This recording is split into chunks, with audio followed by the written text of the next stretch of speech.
All right, Ron Main on the main street of Beaver Falls, 7th Avenue. He was the first to interview and to talk to me about the Larry Bruno Foundation.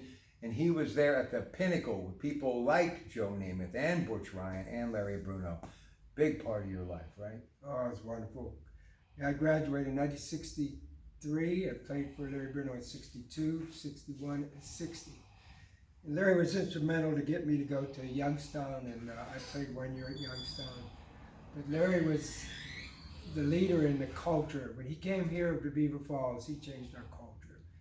We would go to church on Fridays with a suit and tie and shaved heads, because that was what he built as a culture to bring the teams together. So at the Larry Bruno Foundation, if you look above around us and the inductees, one of the attributes that he taught us is reverence. And in that, we revere the people that we're inducting this year, because that is what we're about. We're about respecting, revering what people do in their life. They start with academic and athletics, but in the end, it's what they do with their lives. And these are the 53 people, individuals that we have inducted over the years.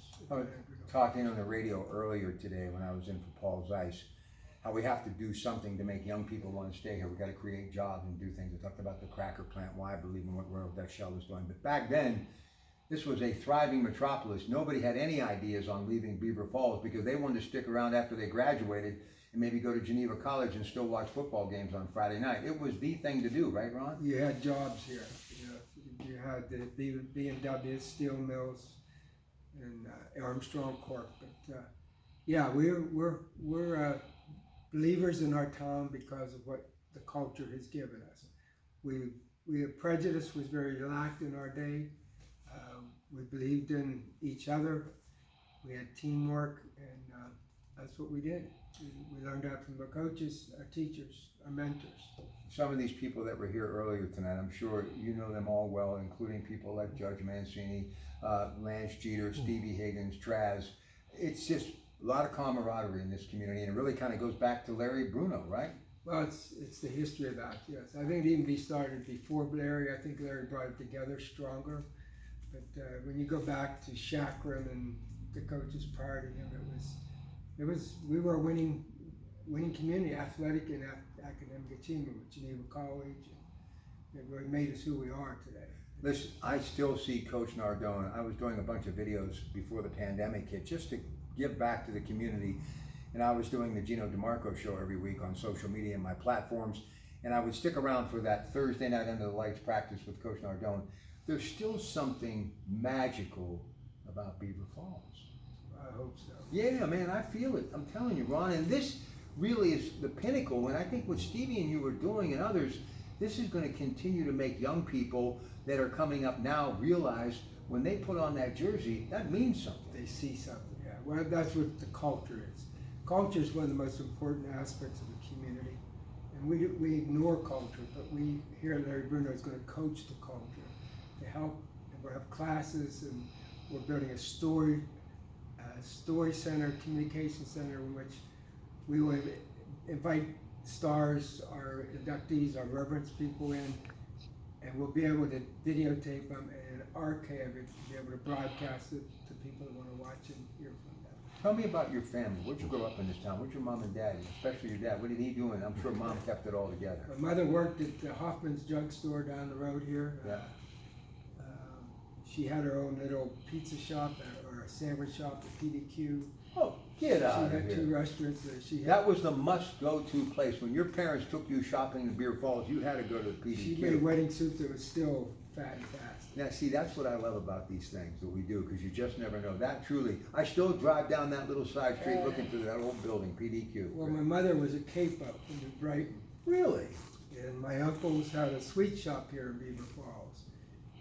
Before Lou Papin, actually. And he was here, but Tony Capo, but then my uncles had pizza shops in New Brighton. But Beaver Falls, my dad was a truck driver. He drove long haul truck between Chicago and Pittsburgh. He would haul steel out of Pittsburgh and bring meat back from Chicago. So what did PDQ stand for? Pretty darn quick? I don't know. I think that's a good Okay, that's good enough. Listen, last thing. early on, being in that locker room with Larry Bruno after growing up and idolizing Beaver Falls football as a young man, what was that like? Captivating, right? Well, it was rewarding, it was captivating, it was motivating, it was teaming because it was about our teams. He emphasized leadership. He certainly taught leadership and gave us the ability to become leaders.